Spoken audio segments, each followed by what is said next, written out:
অভ্যাস ছিল, তিনি কোন সফরে বা অভিযানে গেলে তিনি লটারি করতেন। লটারিতে যে স্ত্রীর নাম আসতো তাকে নিয়ে তিনি আউটিং এ যেতেন। তো আম্মা জান আয়েশা বলেন, এই সফরে আমার নাম এসেছিল, ফলে আমি ওনার সাথে সফর সঙ্গে ছিলাম।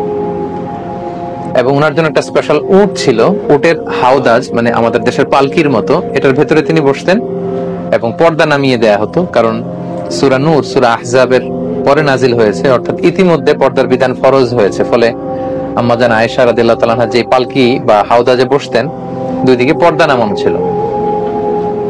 তো তিনি বর্ণনা করছেন যে আমাদের যখন ব্রেক দেয়া হলো, আমি নামলাম, আমি একটু প্রকৃতির ডাকে সাড়া দিতে দূরে গেলাম, দিয়ে যখন ফিরছি হঠাৎ আমি গলায় হাত দিয়ে দেখি আমার গলার হার নেই, মানে গলার লকেটটা মিসিং।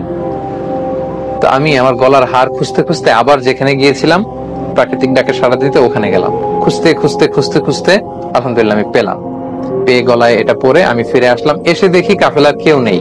এখানে ঘটনা যেটা ঘটেছে, আম্মা জান আয়েশা তখন খুবই মানে পাতলা গড়নের একজন নারী ছিলেন, হালকা পাতলা।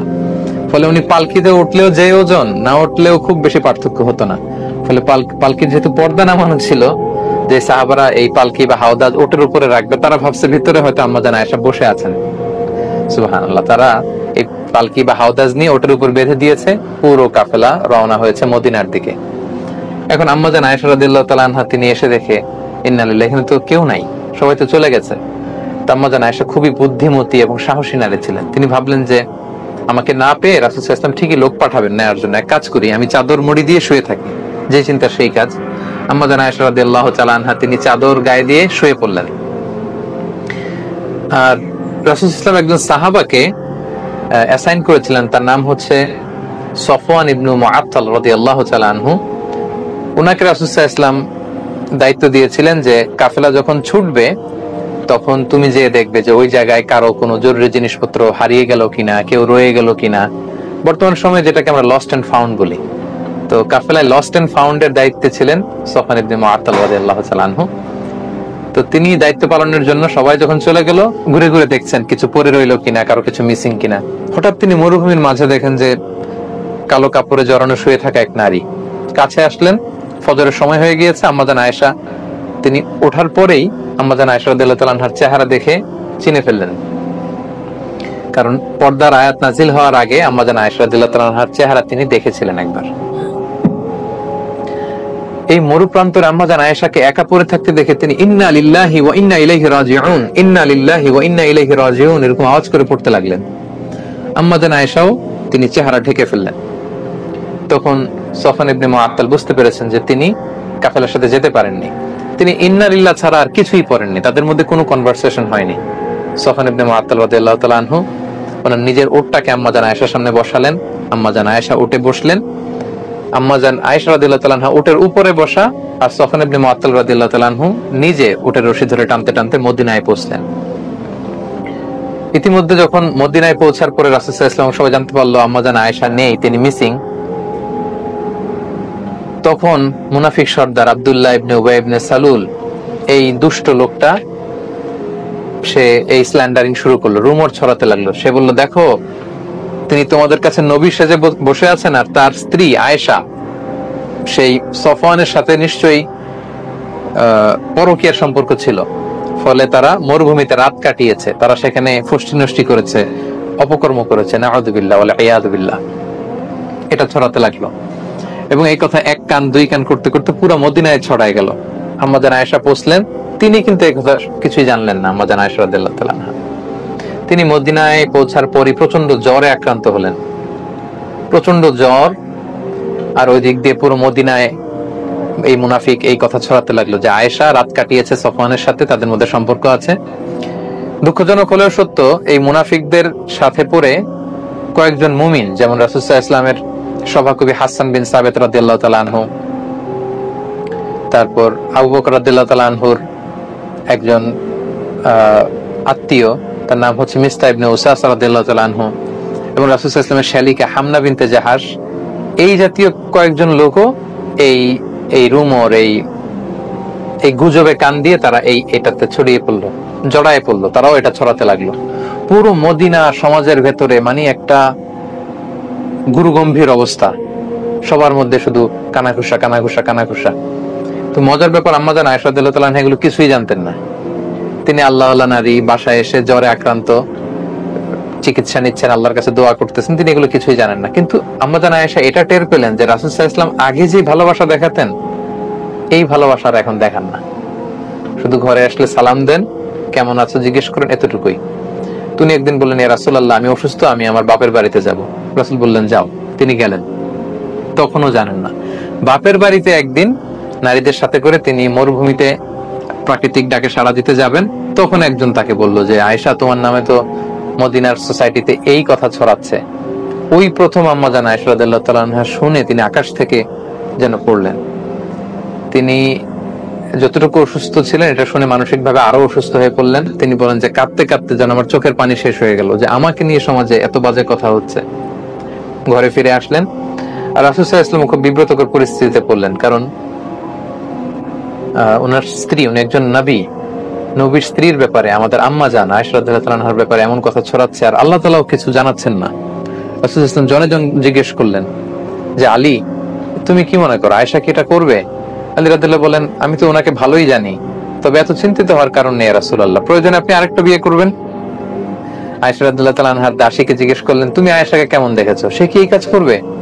সে বলল, আয়েশাকে তো আমি ভালো ছাড়া কোন খারাপ জিনিস দেখিনি ইয়া রাসূলুল্লাহ তার মধ্যে। তবে মাঝে মাঝে আটার খামির বানাতে দিলে দেখতাম যে আয়েশা ঘুমিয়ে পড়েছে, বিড়াল এসে খামির খেয়ে ফেলেছে, এতটুকু দোষই আমি পাই, এর চেয়ে কোনো দোষ তো পাই না। রাসূল সাল্লাল্লাহু আলাইহি ওয়াসাল্লাম আয়েশা রাদিয়াল্লাহু তাআলা আনহার ব্যাপারে কোনো বাজে নেগেটিভ রিভিউ তিনি পেলেন না। রাসূল সাল্লাল্লাহু আলাইহি ওয়াসাল্লাম যখন দেখলেন যে 1 মাস হয়ে গেল মদিনাতে কানাঘুষা, কোনো আয়াত নাজিল হচ্ছে না, আর আব্দুল্লাহ ইবনে উবাই ইবনে সালুল একটা সুযোগও পেয়ে গিয়েছে, তিনি আবু বকর রাদিয়াল্লাহু তাআলা আনহুর ঘরে গেলেন এবং যে আয়েশাকে ডেকে বললেন, আয়েশা, তুমি যদি সত্যিই কোনো পাপ করে থাকো আল্লাহর কাছে ক্ষমা চাও, আল্লাহ তো ক্ষমাশীল। আম্মা জান আয়েশা এই কথা শুনে আরো কষ্ট পেলেন। তিনি রাসূল সাল্লাল্লাহু আলাইহি ওয়াসাল্লামের প্রশ্নের উত্তর দিলেন না। বললেন, বাবা, আপনি উত্তর দিন আমার পক্ষ থেকে। মাকে বললেন যে, মা, আপনি বলেন। তারা বললো যে, আমরা কি বলবো রাসূল সাল্লাল্লাহু আলাইহি ওয়াসাল্লামকে? তখন আম্মা জান আয়েশা বলেন যে, আমি যে পুত পবিত্রা নারী, আমি যে কোনো পাপ কাজ করিনি, এটা পৃথিবীর কেউ না জানলেও আমার আল্লাহ জানে। আল্লাহ তাআলা নিশ্চয়ই আমার পবিত্রতা ঘোষণা করবেন। কিছুক্ষণ পর রাসূল সাল্লাল্লাহু আলাইহি ওয়াসাল্লাম একটু গম্ভীর হয়ে বসেছিলেন। হঠাৎ তিনি চোখ খুলে খুব খুশ মেজাজ নিয়ে বলতে লাগলেন, আয়েশা, আল্লাহ শুকরিয়া করো, আল্লাহ তাআলা তোমার পবিত্রতা বর্ণনা করে আয়াত নাজিল করেছেন। তখন আয়েশা রাদিয়াল্লাহু আনহার মা বললেন, আয়েশা, তুমি বিশ্বনবীর কাছে যাও, থ্যাঙ্কস জানাও, শুকরিয়া করো, কারণ আল্লাহ তাআলা তোমার পবিত্রতা বর্ণনা করেছেন, তুমি যে নিষ্পাপ এটা আল্লাহ কোরআনের আয়াত দিয়ে জানিয়ে দিয়েছেন। আম্মা জান আয়েশা বললেন, আমি রাসূল সাল্লাল্লাহু আলাইহি ওয়াসাল্লামের প্রশংসা কেন করব? তিনি তো আমাকে বিশ্বাস করেননি, বা তিনি তো আমার পবিত্রতা ঘোষণা করেননি। আমার পবিত্রতা যিনি ঘোষণা করেছেন যে সত্তা মহান আল্লাহ রাব্বুল ইজ্জা, আমি তার প্রশংসা করছি। আল্লাহু আকবার। রাসূল সাল্লাল্লাহু আলাইহি ওয়াসাল্লাম তখন এই আয়াত মসজিদে নববীতে গিয়ে সবাইকে জানিয়ে দিলেন এবং বললেন, যারা এই পাপ কাজের সাথে জড়িত তাদেরকে আশীর্বাদ দাও, কারণ আমার আয়েশা পবিত্রা, নিষ্কলুষ, তার চরিত্রে কোনো কালিমা লেপন করার সুযোগ নেই। আল্লাহ তাআলা আরশের উপর থেকে আয়াত নাজিল করে আম্মাজান আয়েশা রাদিয়াল্লাহু তাআলা আনহার পবিত্রতা ঘোষণা করেছেন। তো যেহেতু যারা যারা জড়িয়ে পড়েছিল তাদেরকে আশীর্বাদ দেয়া হলো। সম্মানিত সুধী, এই ছিল পুরো ঘটনা। এই ঘটনাটাকে আল্লাহ তাআলা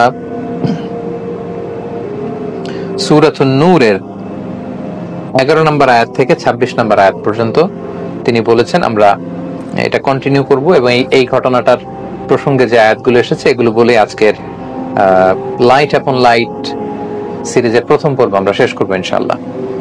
সম্মানিত শুধু আপনারা পুরো ঘটনাটা জানলেন, এবার দেখি যে এই ঘটনাটাকে আল্লাহ কিভাবে উপস্থাপন করেছেন এবং আম্মা জান আয়েশা রাদিয়াল্লাহু তাআলা আনহাকে অপবাদ দেওয়াটা যে আল্লাহর কাছে কত বড় ছিল, আল্লাহ তাআলা যে কত নাখুশ হয়েছেন, এবং মদিনাতে সাহাবারা কেন এটা নিয়ে কানাঘুষা করলো, কেন আম্মা জান আয়েশার পক্ষ নিল না, কেন আম্মা জান আয়েশাকে ডিফেন্ড করলো না, এ ব্যাপারে আল্লাহ তাআলা অনেক ধমক দিয়েছেন আয়াতগুলোতে, হুঁশিয়ারি দিয়েছেন, ওয়ার্নিং দিয়েছেন এবং সাহাবাদেরকে ভর্ৎসনা করে আমাদেরকে এই মেসেজটাই আল্লাহ তাআলা দিতে চেয়েছেন যে কারোর ব্যাপারে কিছু শুনেই ওই রুমর তোমরা গুজবে কান দিবে না, আগে সত্যতা যাচাই করে নিবে।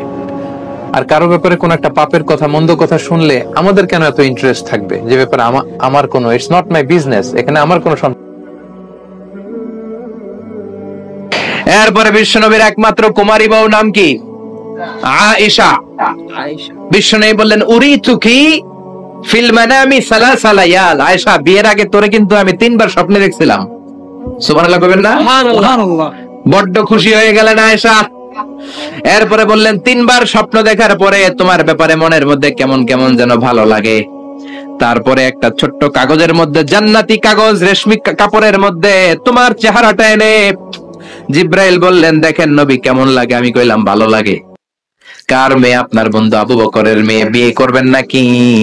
বিশ্বনবী বললেন, ও জিব্রাইল, তুমি যদি ঘটক হও, আল্লাহ যদি হয় কাজী, আমি মুহাম্মদ বিয়েতে রাজি।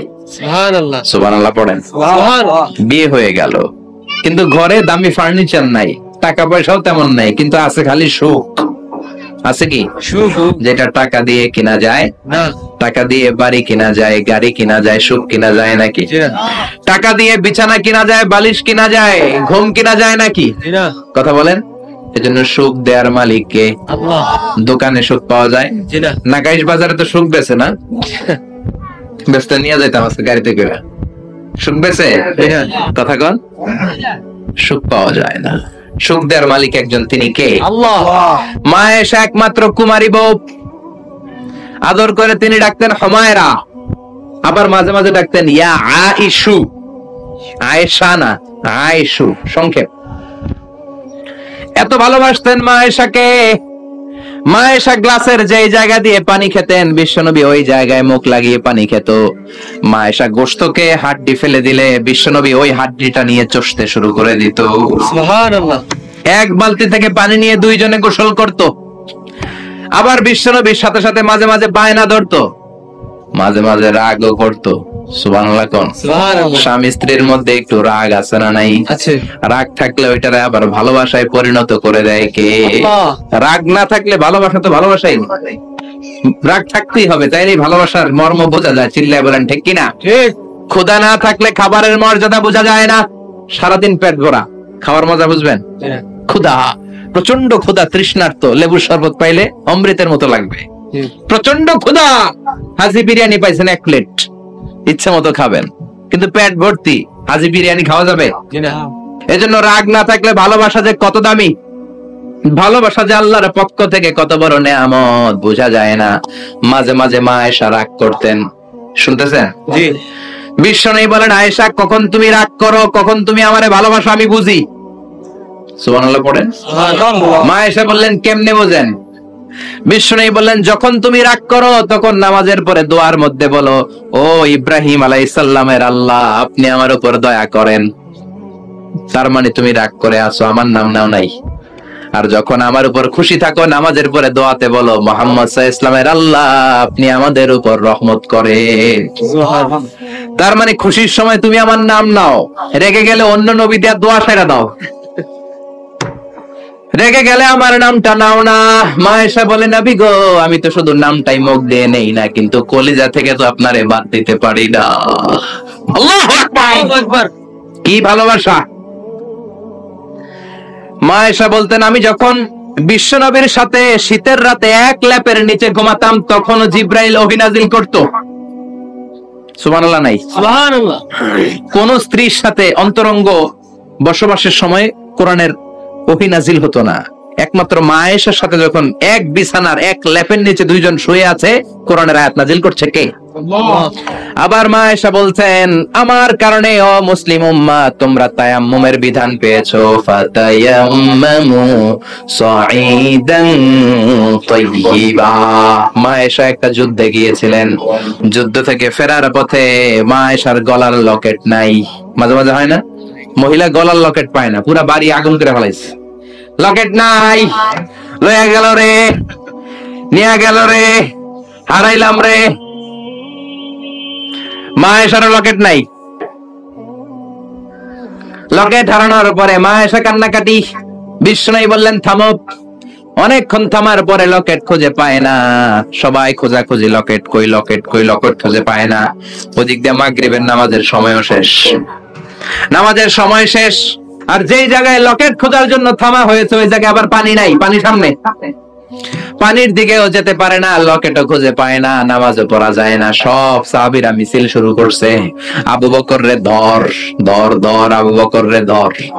আবু বকরের মেয়ের কারণে নামাজ আমাদের চলে যাচ্ছে। সাইয়েদনা আবু বকর ঘটনা বেসামাল দেখে আয়েশার কাছে গেল, যে দেখে বিশ্বনবী মা আয়েশার কোলের মধ্যে ল্যাপের মধ্যে মাথা দিয়ে শুয়ে আছে। রাগের চোটে বুখারীর বর্ণনা, আঙ্গুল নিয়ে মা আয়েশার পেটের মধ্যে দিল এক খোঁচা। লকেট হারাইলি কেন ক? তোর জন্য বাইরে মিছিল চলে, তোর জন্য বাইরে সব সাহাবারা বলে নামাজ পড়তে হবে, সময় নাই। ও আবু বকর, আপনার মেয়ের কারণে এই কাণ্ড। খাসরা মানে কোমর। আবু বকর মা আয়েশার খাসরাতে এত জোরে গুতা মেরেছেন, মা আয়েশা বললেন এই গুতার কারণে আমি অনেক দূরে চলে যাওয়ার কথা ছিল ব্যথার চোটে, কিন্তু যাই নাই, কারণ কোলে কে? কোলের মধ্যে বিশ্বনবীর মাথা। নড়ে গেলে বিশ্বনবীর ঘুম ভেঙে যাবে, ব্যথাটা হজম করেছি, নড়ি নাই। আল্লাহ তখন আয়াত নাজিল করলেন, ফালাম তাজিদু মাআন ফাতায়াম্মামু সাঈদান তাইয়্যিবা। ও সাহাবারা, মিছিল বন্ধ করো। কোন নারীর বিরুদ্ধে মিছিল করো? এই নারীর সাথে তো বিয়ে আমি সরাসরি বিশ্বনবীর দিয়েছি। যাও, ওজুর জন্য টেনশনে ছিলা, টেনশনের দরকার নাই। আয়েশার কারণে আজকে নতুন করে একটা বিধান দিলাম, আজ থেকে যদি ওজুর পানি না পাওয়া যায়, বালুর মধ্যে 2 হাত বাড়ি মেরে তায়াম্মুম করো, নামাজ পড়ে নাও, কবুল করে নিবে কে? এই মা আয়েশার লকেট হারানোর কারণে তায়াম্মুমের বিধান নাজিল হয়েছে। কোন সুবহানাল্লাহ। সুবহানাল্লাহ। এজন্য মা আয়েশা বলতেন, ও উম্মতেরা, জেনে রাখো এই যে তায়াম্মুম করো, এটা কিন্তু আমার কারণে পাইছো। সুবহানাল্লাহ কোন? সুবহানাল্লাহ। আবার মা আয়েশা বলতেন, আমার কোলে মাথা রেখে বিশ্বনবী শেষ নিঃশ্বাস ত্যাগ করেছে, আবার আমার ঘরের মধ্যেই বিশ্বনবীর কবর। সুবহানাল্লাহ। বিশ্বনবীর কবরটা কিন্তু মা আয়েশার ঘরের মধ্যে। এখনো বিশ্বনবীর কবর যেই জায়গায়, এই জায়গায় মা আয়েশার ঘর ছিল। সুবহানাল্লাহ। সুবহানাল্লাহ। 2210টি হাদিস বর্ণনা করেছেন। কত? কথা কয় না? 2210টা ফ্যামিলির হাদিস বর্ণনার জন্য মা আয়েশাকে আল্লাহ তাআলা বিশ্বনবীর ট্যাপ রেকর্ডার বানিয়ে পাঠিয়েছেন। যাই বিশ্বনবী বলতেন, ট্যাপ রেকর্ডের মতো রেকর্ড করে সব সাহাবীদের কাছে বর্ণনা করতেন। কত কবিতা উনি নিজে জানতেন, নিজেই জানে না। কত মাসালা যে জানতেন তার কোনো হিসাব নাই। ইলমুল ফারায়েজ, বাপ মরলে ছেলে মেয়ে থাকলে কে কতটুকু সম্পদ পাবে, মা আয়েশার চেয়ে এই বিধান মদিনায় কেউ জানতো না। বিশ্বনবীর ইন্তেকালের পরে সাহাবাদের মধ্যে কোনো মাসালা নিয়ে কনফিউশন হলে সব সাহাবারা আম্মা জান আয়েশার কাছে এসে সলিউশন নিয়ে যেতেন। সুবহানাল্লাহ। কোন?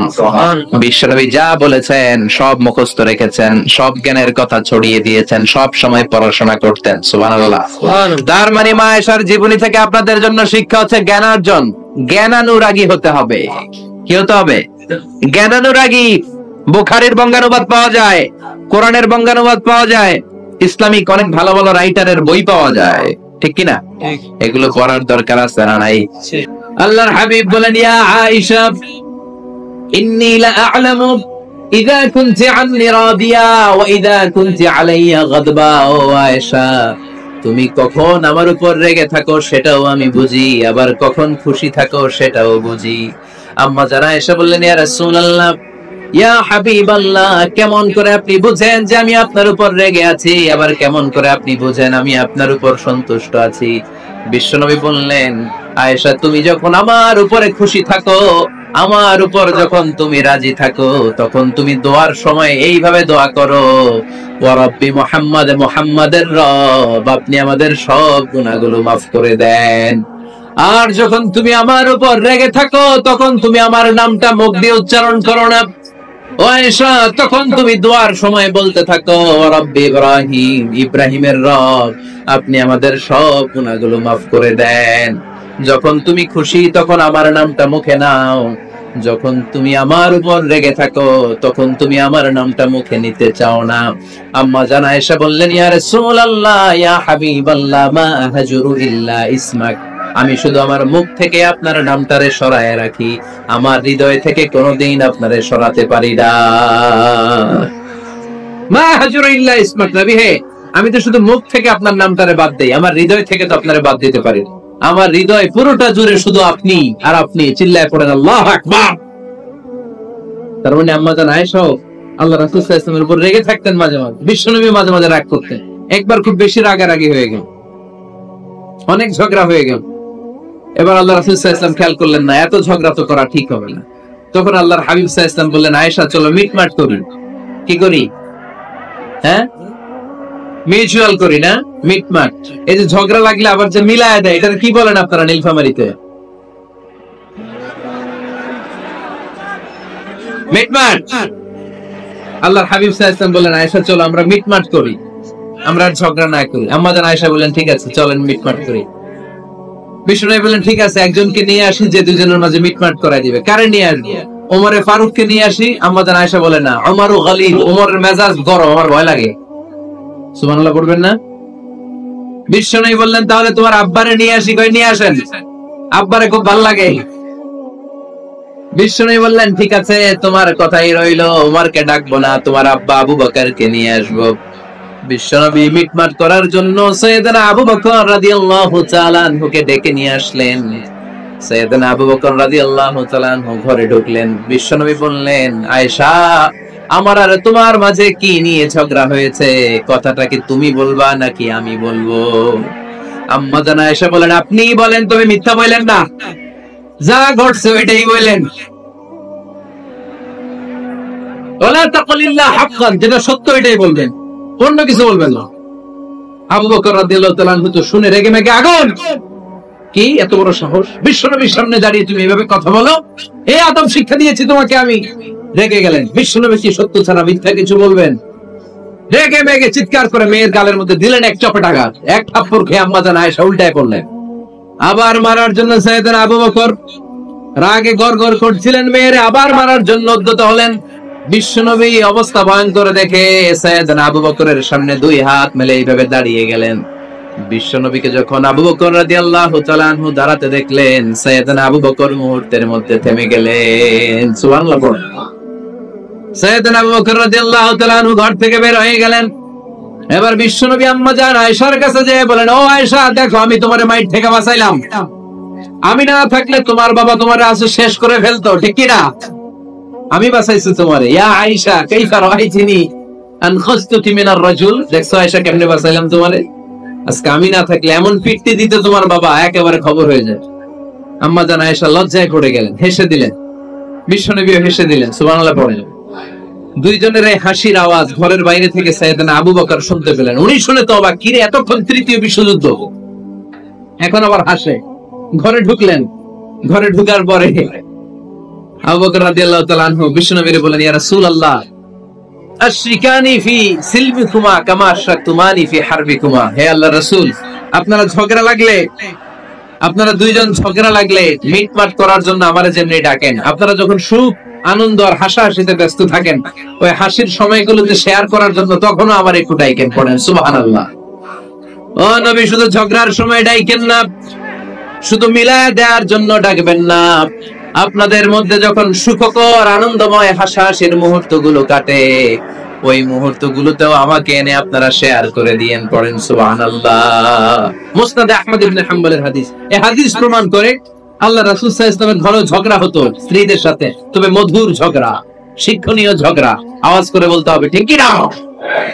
এজন্য ঝগড়া হবে, কিন্তু ঝগড়াকে বাড়তে দেয়া যাবে। তাহলে দাম্পত্য জীবন সুখময় করতে চাইলে 1 নম্বরে স্যাক্রিফাইস, 2 নম্বরে ঝগড়াকে আমরা কি বলে দিছি আজকে? ভুলে গেছি। ঝগড়াকে কি বলবো? নো। তাসলিমা নামে একটি মেয়ে হারিয়ে গেছেন। ওসি সাহেব বলেছেন পিছনে পুলিশের কাছে যদি পাঠায় দিতে পারেন ভালো হয়। ছোট্ট মেয়ে দেখলে জিজ্ঞেস করবেন তোমার নাম কি, যদি বলে তাসলিমা, 6 বছর বয়স, ওকে পাঠায় দিবেন। 3 নাম্বার, দাম্পত্য জীবন সুখময় করতে চাইলে দাম্পত্য জীবনের কোনো গোপন কথা কারোর সাথে শেয়ার করা যাবে না। এটা কবিরা গুনাহ, এটাকে হারাম বলে ঘোষণা দিয়েছে কে? এটাকে বিষ্ণু বলেছেন আযমুল আমানা। স্বামী স্ত্রীর মধ্যে যে অন্তরঙ্গ মুহূর্ত কাটে, এই মুহূর্তগুলোর কথা কারোর সাথে শেয়ার করা যাবে? নীলফামারীর যুবক ভাইরা চিল্লায় বলে, এগুলো শেয়ার করা যাবে? বিষ্ণু বললেন, খবরদার, এটা আযমুল আমানা। স্বামীর সবকিছু স্ত্রীর কাছে আমানত, স্ত্রীর সবকিছু স্বামীর কাছে আমানত। আবার বিষ্ণু বলেছেন, যারা স্বামী স্ত্রীর গোপন দাম্পত্য জীবনের কথা অন্যের কাছে শেয়ার করে দেয়, তারা হলো আশারুন নাস, পৃথিবীর মধ্যে সবচাইতে নিকৃষ্ট মানুষ। এরা নিকৃষ্ট, এদের চাইতে নিকৃষ্ট আর কেউ হতে পারে না। উলাইকা কাল আনআম বাল হুম আদাল, এরা পশুর চাইতেও নিকৃষ্ট, যারা স্বামী স্ত্রীর প্রাইভেট কথা, পার্সোনাল কথা মানুষের কাছে বলে বেড়ায়। আর সিবাউ হারাম, এই গোপনীয় সব কথাগুলোকে অন্যের কাছে প্রকাশ করা হারাম করেছে কে? চিল্লায় বলতে হবে কে? তাহলে খবরদার, নিজেদের দাম্পত্য জীবনের কোনো কিছু অন্যের সাথে শেয়ার করবেন।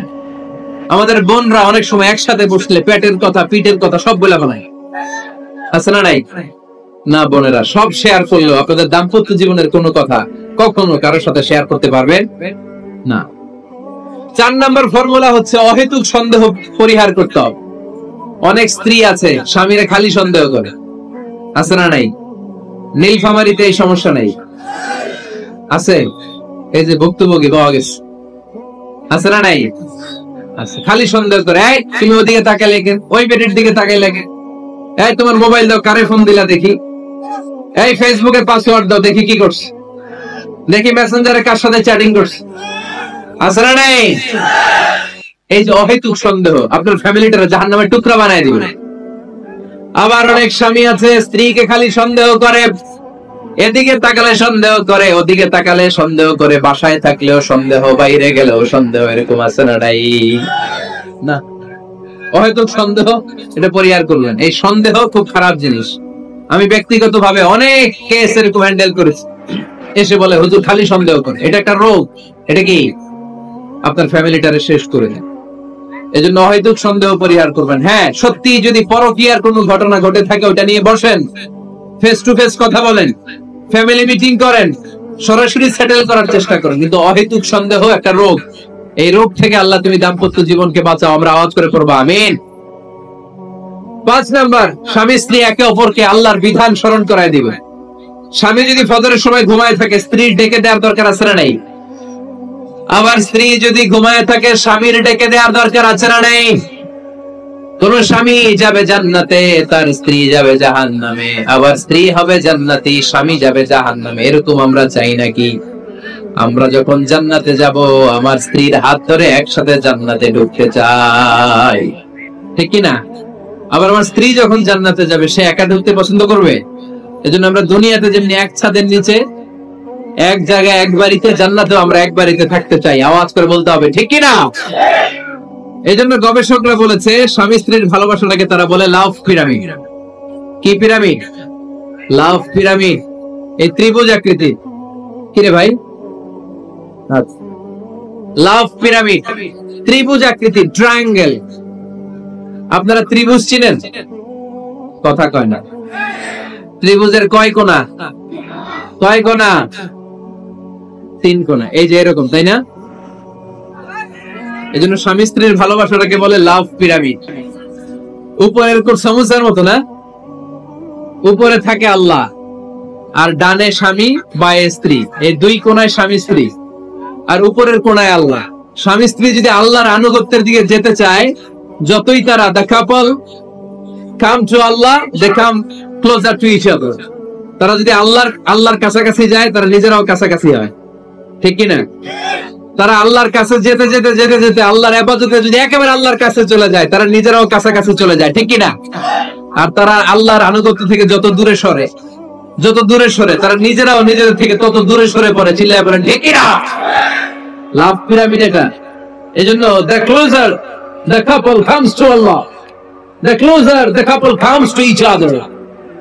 কাপল স্বামী স্ত্রী আল্লাহর ভালোবাসা নিজের মধ্যে যত গাঢ় করবে, আল্লাহর আনুগত্য যত বেশি করবে, আল্লাহর ইবাদত যত করবে, নিজেরাও তত কাছাকাছি আসবে। আর আল্লাহরে যত বলবে, নিজেদের মধ্যে বড় বড় ফারাক করে দিবে কে? তাহলে এই 5টা বিষয় স্বামী স্ত্রীর উভয়ের উপর বর্তায়। এগুলো মেনে চললে দাম্পত্য জীবনকে সুখময় করে দিবে কে? আল্লাহ। এবার আমরা শুনবো আমাদের বোনদেরকে। যে ডান দিকে আমি শুনলাম আমাদের বোনদের বিশাল প্যান্ডেল, আছে না নাই? আচ্ছা, আজকে বোনদের দিয়ে শুরু করি। স্ত্রীদেরকে আল্লাহ কি দায়িত্ব দিয়েছে একটা ফ্যামিলিকে সুন্দর করতে, একটা দাম্পত্য জীবনকে সুন্দর করতে? স্ত্রীর 1 নম্বর দায়িত্ব হচ্ছে she should make a comfort to her husband। স্ত্রীর উচিত স্বামীর জন্য ঘরটাকে প্রশান্তির নীড় বানিয়ে রাখা। কি বানিয়ে রাখা? প্রশান্তির নীর। স্ত্রী হওয়া উচিত এমন যাকে দেখলে স্বামীর চোখ জুড়ায়, স্বামীর প্রাণ জুড়িয়ে যায়, স্বামীর হৃদয়টা ঠান্ডা হয়ে যায়, ঠিক কিনা? আর স্ত্রীর দিকে তাকালে যদি মেজাজ গরম হয়ে যায়, মেজাজ খিটখিটে হয়ে যায়, ঝামেলা আছে না নাই? ঝামেলা আছে। এজন্য মেহেরবানি করে আমাদের বোনরা যারা, এমন কোন কাজ করবেন না যেটা স্বামীর মেজাজকে খিটখিটে করে দেয়, কারণ আল্লাহ তাআলা আপনাদেরকে তৈরি করেছে লিতাসকুনু ইলাইহা, স্বামী আপনার কাছে গেলেই যেন তার হৃদয়টা প্রশান্ত হয়ে যায়, ঠিক কিনা? অনেক স্ত্রী আছে না জেনে না বুঝে স্বামীর সাথে এমন খিটখিটে মেজাজ দেখায় যেটা স্বামীর জন্য মেনে নেওয়া কষ্টকর, কারণ হার্ট অ্যাটাক করে মারা যায়। আছে না নাই? এই তো ভুক্তভোগী পাওয়া গেছে।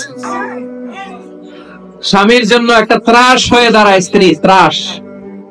অনেক স্বামী আছে স্ত্রীর এরকম আচরণের কারণে, অতিরিক্ত প্রেসার ক্রিয়েট করার কারণে স্ত্রীদেরকে ভয় পায়। অবশ্য নীলফামারীর কোন স্বামী তার স্ত্রীরে ভয় পায় না। ভয় পায়? স্ত্রীরে ভয় পান কে কে দেখি?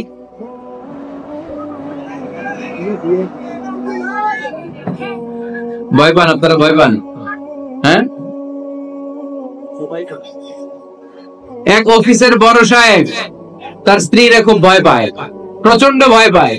তো সে মনে মনে ভাবলো, দেখি আমার অফিসের যারা স্টাফ আছে, ম্যানেজাররা আছে, এরা কতটুকু ভয় পায়, এরা ভয় পায় কিনা। তো একদিন সকালবেলা অফিসের সব স্টাফ গুলোর একসাথে দাঁড় করায় বলতেছে, এই আপনারা যারা যারা আপনাদের স্ত্রীদেরকে ভয় পান তারা ডান দিকে যান, আর যারা স্ত্রীকে ভয় পান না এরা বাম দিকে যান। অফিসের সব কর্মচারী ডান দিকে চলে গেছে, সবাই ভয় পায়, একজন শুধু বাম দিকে। বাম দিকে কয়জন? ভয় পায় না। আর যারা ভয় পায় এরা ডান দিকে, ডান দিকে সবাই। তো বড় সাহেব ভাবছে, আলহামদুলিল্লাহ আমার অফিসে একজন হইলো বীর পুরুষ আছে।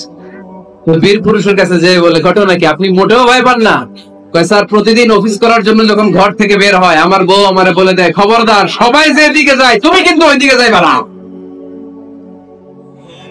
সবাই যেদিকে যায় তুমি ওইদিকে গেলে খবর আছে। বড় সাহেবকে খবর দেয়, এটা তো আরো ডরায়, ঠিক কিনা? এজন্য বোনদেরকে বলবো, লিতাসকুনু ইলাইহা, এমন ভাবে আপনি আপনার স্বামীর সামনে নিজেকে প্রেজেন্ট করেন যাকে আপনাকে দেখলে আপনার স্বামীর চোখ জুড়িয়ে যায়, হৃদয়টা প্রশান্ত হয়ে যায়, আপনাকে দেখলেই আপনাকে ভালোবাসতে মনে চায়, ঠিক কিনা? এজন্য রব্বুল আলামিন বলেন, আমি নারীদেরকে তৈরি করেছি লিতাসকুনু ইলাইহা, যেন পুরুষেরা স্ত্রীদের সংস্পর্শ যখন পায় পুরুষদের হৃদয়টাকে প্রশান্ত করে দেয় কে? রব্বুল আলামিন বলেছেন, খাদিজার জন্য জান্নাতে আমি এমন একটা ঘর বানিয়েছি যেই ঘরের মধ্যে কোনো বিশৃঙ্খলা নাই। খাদিজার জন্য জান্নাতে এমন একটা প্রাসাদ আমি বানিয়েছি যেই প্রাসাদের মধ্যে কোনো আওয়াজ নাই, কোনো কোলাহল নাই, কোনো বিশৃঙ্খলা নাই। কারণ খাদিজা আমার নবীকে এমন একটা ঘর উপহার দিয়েছে যেই ঘরের মধ্যে কোনো বিশৃঙ্খলা ছিল না, আওয়াজও ছিল না। পড়েন সুবহানাল্লাহ।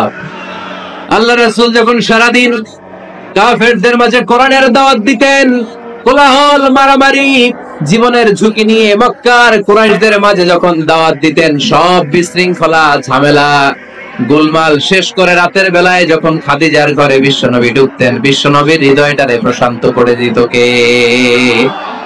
আম্মাজান খাদিজা বিশ্বনবী সাল্লাল্লাহু আলাইহি ওয়াসাল্লামের জন্য এমন ঘর উপহার দিয়েছেন যেই ঘরে বিশ্বনবী আসলে বিশ্বনবীর হৃদয়টা ঠান্ডা হয়ে যেত। সুবহানাল্লাহ পড়ুন। অনেক স্ত্রী আছে স্বামী ঘরে ঢুকলেই ঘরে আটা নাই, রুটি নাই, চাল নাই, ডাল নাই, এটা লাগবে ওইটা লাগবে, ওখানে যেতে হবে, একটার পর একটা ফিরিস্তি বলে বেড়ায়, আছে না নাই? না, এটা করবেন না। আপনার কি লাগবে এই সব দায় দায়িত্ব আল্লাহ তাআলা স্বামীকে দিয়েছে, স্বামীকে জানাবেন। তবে ধীরে সুস্থে, ধীরে সুস্থে স্বামীর জন্য ঘরটাকে এমন করে রাখতে হবে যেন ঘরে ঢুকলেই স্বামীর হৃদয়টারে প্রশান্ত করে দেয় কে? এজন্য স্ত্রীর প্রথম দায়িত্ব ঘরটারে প্রশান্তির নীড় বানানো। এখানে কি আবার কি, আবার কি এখানে মারামারি? দুই দল নাকি?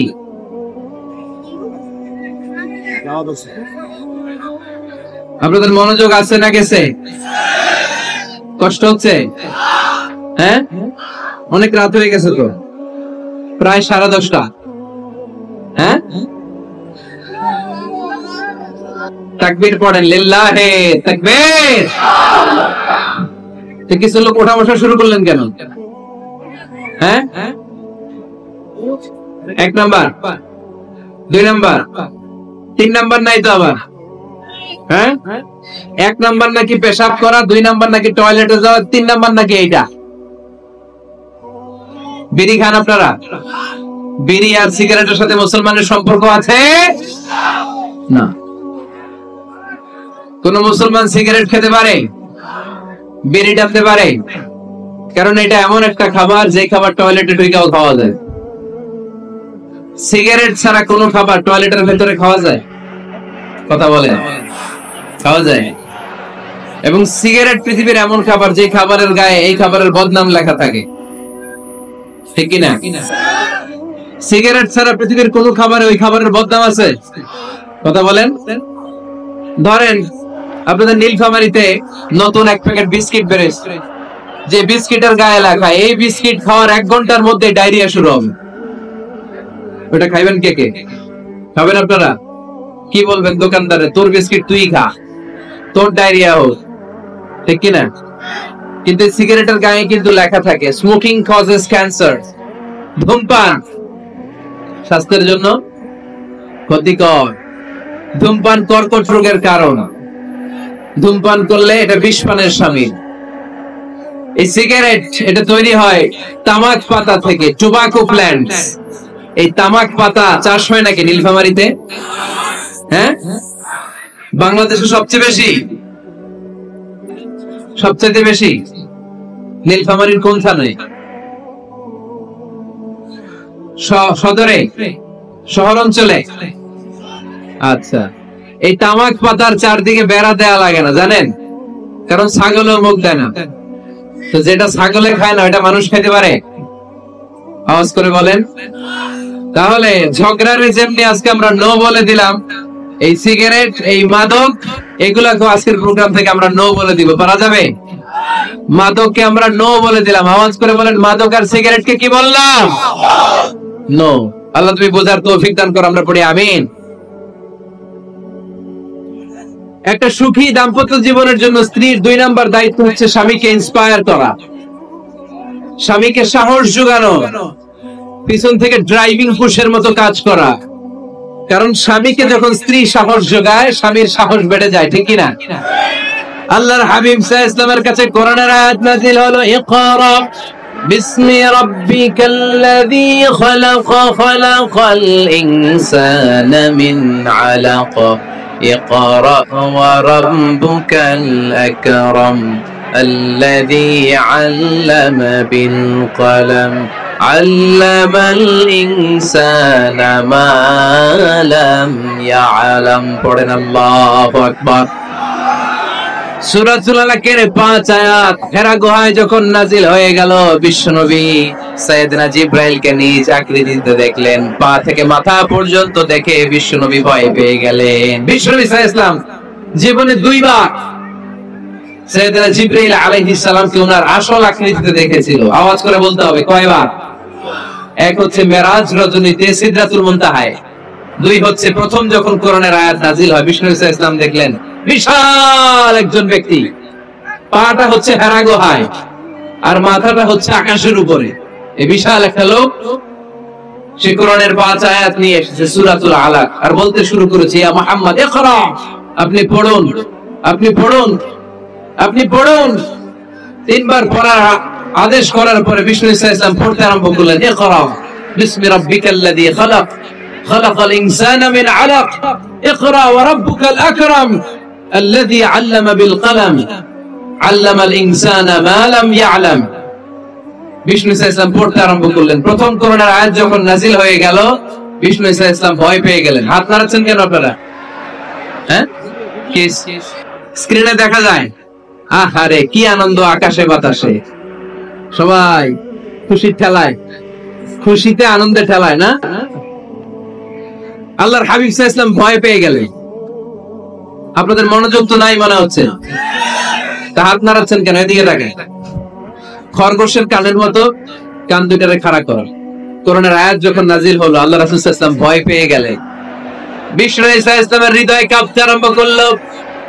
কোরআনের 5 আয়াত নিয়ে হেরা গুহা থেকে বিশ্বনবী আম্মাজান খাদিজাতুল কুবরা রাদিয়াল্লাহু তাআলা আনহার কাছে চলে আসলেন। এসে ডেকে বললেন, খাদিজা জাম্মিলুনি জাম্মিলুনি, কম্বল দিয়ে তুমি আমারে চাপা দাও, আমার ভয় লাগছে, মনে হয় আমি বাঁচবো না।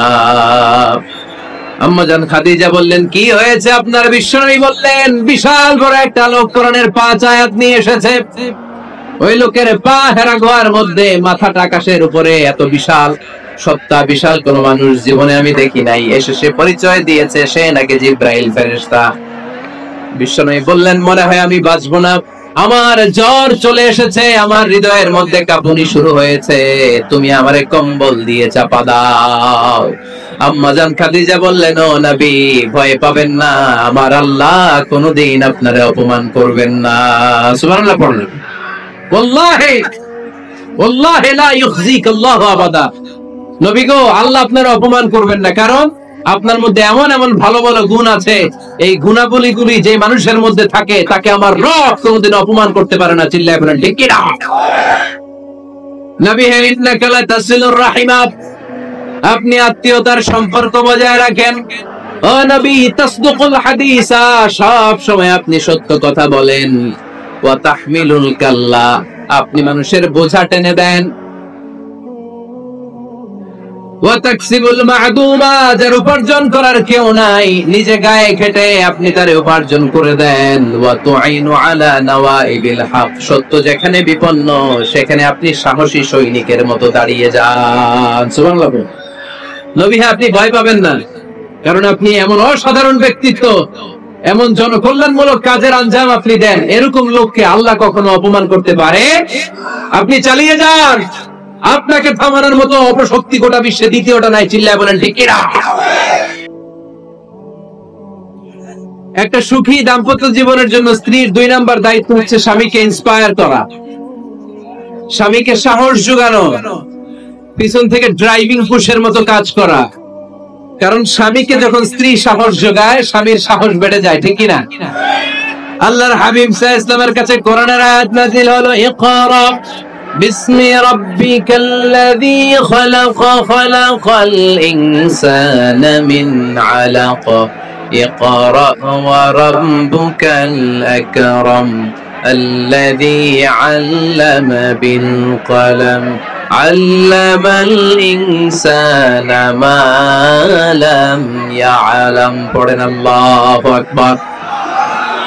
সূরাতুল আলাকের 5 আয়াত হেরা গুহায় যখন নাজিল হয়ে গেল, বিশ্বনবী সাইয়েদনা জিব্রাইলকে নিজ আকৃতিতে দেখলেন, পা থেকে মাথা পর্যন্ত দেখে বিশ্বনবী ভয় পেয়ে গেলেন। বিশ্বনবী সাল্লাল্লাহু আলাইহি ওয়াসাল্লাম জীবনে 2 বার সাইয়েদনা জিব্রাইল আলাইহিস সালামকে ওনার আসল আকৃতিতে দেখেছিল। আওয়াজ করে বলতে হবে, কয়বার? এক হচ্ছে মেরাজ রজনীতে সিদরাতুল মুনতাহায়, 2 হচ্ছে প্রথম যখন কোরআনের আয়াত নাজিল হয়, বিষ্ণু সাল্লাল্লাহু আলাইহি ওয়াসাল্লাম দেখলেন বিশাল একজন ব্যক্তি, পাটা হচ্ছে হেরা গুহায় আর মাথাটা হচ্ছে আকাশের উপরে। এই বিশাল একটা লোক সে কোরআনের 5 আয়াত নিয়ে এসেছে সূরাতুল আলাক, আর বলতে শুরু করেছে, ইয়া মুহাম্মদ ইকরা, আপনি পড়ুন, আপনি পড়ুন, আপনি পড়ুন। 3 বার পড়ার আদেশ করার পরে বিষ্ণু সাল্লাল্লাহু আলাইহি ওয়াসাল্লাম পড়তে আরম্ভ করলেন, ইকরা বিসমি রাব্বিকাল্লাযী খালাক, খালাকাল ইনসানা মিন আলাক, ইকরা ওয়া রাব্বুকাল আকরাম, আল্লাযী আল্লামা বিল কলম, আল্লামাল ইনসানা মা লাম ইয়ালাম। বিষ্ণু সাল্লাল্লাহু আলাইহি ওয়াসাল্লাম পড়তে আরম্ভ করলেন। প্রথম কোরআনের আয়াত যখন নাজিল হয়ে গেল, বিষ্ণু সাল্লাল্লাহু আলাইহি ওয়াসাল্লাম ভয় পেয়ে গেলেন। হাত নাড়াচ্ছেন কেন আপনারা? হ্যাঁ, কি স্ক্রিনে দেখা যায়? আহারে কি আনন্দ আকাশে বাতাসে, সবাই খুশির ঠেলায়, খুশিতে আনন্দে ঠেলায় না? আল্লাহর হাবিব সাল্লাল্লাহু আলাইহি ওয়াসাল্লাম ভয় পেয়ে গেলেন। আপনাদের মনোযোগ তো নাই মনে হচ্ছে, তা হাত নাড়াচ্ছেন কেন? এদিকে দেখেন, খরগোশের কানের মতো কান দুইটারে খাড়া করো। কোরআনের আয়াত যখন নাজিল হলো, আল্লাহ রাসূল সাল্লাল্লাহু আলাইহি ওয়াসাল্লাম ভয় পেয়ে গেলেন। বিষ্ণু সাল্লাল্লাহু আলাইহি ওয়াসাল্লামের হৃদয় কাঁপতে আরম্ভ করলো। কোরআনের 5 আয়াত নিয়ে হেরা গুহা থেকে বিশ্বনবী আম্মাজান খাদিজাতুল কুবরা রাদিয়াল্লাহু তাআলা আনহার কাছে চলে আসলেন। এসে ডেকে বললেন, খাদিজা জাম্মিলুনি জাম্মিলুনি, কম্বল দিয়ে তুমি আমারে চাপা দাও, আমার ভয় লাগছে, মনে হয় আমি বাঁচবো না।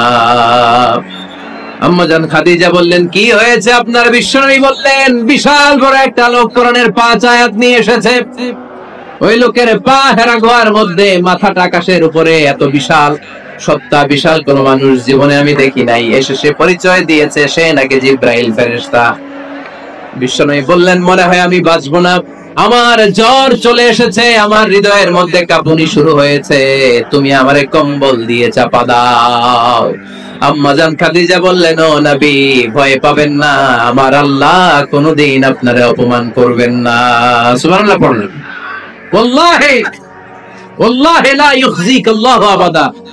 নবী গো, আল্লাহ আপনারে অপমান করবেন না, কারণ আপনার মধ্যে এমন এমন ভালো ভালো গুণ আছে, এই গুণাবলীগুলি যে মানুষের মধ্যে থাকে তাকে আমার রব কোনদিন অপমান করতে পারে না। চিল্লায় বলেন ঠিক কি না? নবী হে, ইন্নাকা লা তাসিলুর রাহিমা, আপনি আত্মীয়তার সম্পর্ক বজায় রাখেন। ও নবী, তাসদুকুল হাদিসা, সব সময় আপনি সত্য কথা বলেন। ওয়া তাহমিলুল কাল্লা, আপনি মানুষের বোঝা টেনে দেন। ওয়া তাকসিবুল মা'দুমা, যার উপার্জন করার কেউ নাই, নিজে গায়ে খেটে আপনি তারে উপার্জন করে দেন। ওয়া তুঈনু আলা নাওয়াইবিল হক, সত্য যেখানে বিপন্ন সেখানে আপনি সাহসী সৈনিকের মতো দাঁড়িয়ে যান। সুবহানাল্লাহ। নবী, আপনি ভয় পাবেন না, কারণ আপনি এমন অসাধারণ ব্যক্তিত্ব, এমন জনকল্যাণমূলক কাজের আঞ্জাম আপনি দেন, এরকম লোককে আল্লাহ কখনো অপমান করতে পারে? আপনি চালিয়ে যান, আপনাকে থামানোর মতো অপশক্তি গোটা বিশ্বে দ্বিতীয়টা নাই। চিল্লায় বলেন ঠিক কি না? বিশ্বনবীকে সাহস জুগিয়েছেন, এরকম সাহস জোগানোর মতো স্ত্রী আমাদের দরকার আছে না নাই?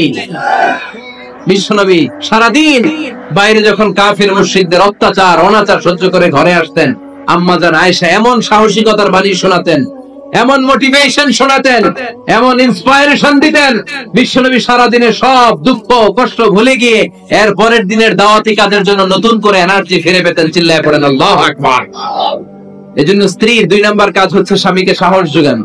2 নাম্বার কাজ কি? স্বামীকে সাহস যোগানো, স্বামীকে সাপোর্ট দেয়া। স্ত্রীর 3 নাম্বার কাজ হচ্ছে স্বামীর ডাকে সাড়া দেয়া। কি দেয়া? স্বামী যদি স্ত্রীর সঙ্গ পেতে চায়, স্ত্রীর ওই ডাকে সাড়া দিতে হবে। রাতের বেলা স্বামী যদি স্ত্রীর সঙ্গ চায়, আর স্ত্রী যদি সঙ্গ না দিয়ে চলে যায়, ফজর পর্যন্ত স্ত্রীর উপর আল্লাহর ফেরেশতারা লানত দিতে থাকে। চিল্লায় পড়েন নাউযু বিল্লাহ। তবে হ্যাঁ, ভ্যালিড যদি কোনো কজ থাকে, ভ্যালিড কজ, অসুস্থতা, অন্যান্য কমপ্লেক্সিটি যদি থাকে, সেটা ভিন্ন ব্যাপার। কিন্তু ইগোর কারণে, ইগো, মেজাজ দেখিয়ে, রাগ দেখিয়ে কোনো বোন যদি স্বামীর আহ্বানে সাড়া না দিয়ে মুখ ফিরিয়ে চলে যায়, ফজর পর্যন্ত আল্লাহর ফেরেশতারা ওই মহিলার উপর লানত দিতে থাকে। আওয়াজ করে পড়তে হবে নাউযু বিল্লাহ। আবার বিশ্বনবী বলেছেন, খবরদার, রমজান ছাড়া কোন নফল রোজা কোন স্ত্রী যদি রাখতে চায়, নফল রোজা রাখার আগে স্বামীর কাছ থেকে যেন সে অনুমতি নিয়ে নেয়। নফল রোজা, আওয়াজ করে বলেন কি রোজা? ফরজ রোজা না। দিনের বেলা যেহেতু রোজা রাখতে হয়, কোন নারী, কোন যুবতী নারী, বয়স্ক নারীদের কথা ভিন্ন, কোন যুবতী নারী যদি নফল রোজা রাখতে চায়, সে তার স্বামীর পারমিশন নেবে। কারণ হয়তো স্বামী দিনের বেলা স্ত্রীর সঙ্গ চেতে পারে, ঠিক কিনা? এজন্য স্বামীর কাছ থেকে পারমিশনের দরকার আছে না নেই? এরপরে 4 নম্বর দায়িত্ব, নিজের লজ্জাস্থানের হেফাজত করা।